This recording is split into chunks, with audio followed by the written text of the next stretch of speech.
po sikur të punosh 10 vite dhe 9 prej tyre të mos ekzistojnë. Në Shqipëri një pjesë e gazetarëve punojnë pa kontrata, paguhen në dorë dhe mbeten jashtë sistemit të sigurimeve, një treg pune informal që nuk garanton as të drejta bazë.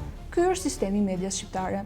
Një gazetare me mbi një dekadë eksperiencë ka punuar për 9 vite pa kontratë, çka ka sjellë që puna e saj të mos njihet zyrtarisht. Jam paguar pa siguracione, me lek në dorë. Por edhe me vonesa të dukshme, mund të kalonin edhe 2 muaj pa u paguar. Derisa u bë shumë e vështirë situata dhe ika.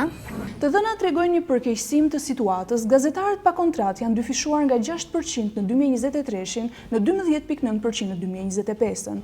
44.8% e tyre shprehen se nuk ka pasur asnjë ndryshim nga viti 2024 deri në vitin 2025 për sa i përket kushteve të punës.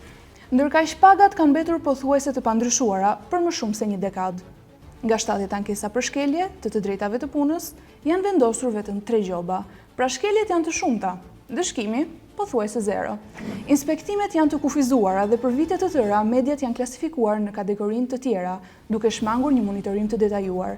Për sa u përket çështjeve gjyqësore për marrëdhënie pune, aktualisht numërohen vetëm 17 në shqyrtim në Tiranë. Këto procese janë të gjata, të kushtueshme dhe shpesh të paritshme për gazetarët. Kur sistemi nuk funksionon, abuzimi bëhet normë. Pasiguria në punë nuk është vetëm problem ekonomik. Një gazetar pa kontratë është më i ekspozuar ndaj presionit dhe vetë censurës. Kjo ndikon drejt për drejt në cilësinë e informacionit që merr publiku. Një treg i përshëndruar, modele financimit të paqëndrueshme dhe lidhje me interesa politike e ekonomike e përkeqësojnë situatën.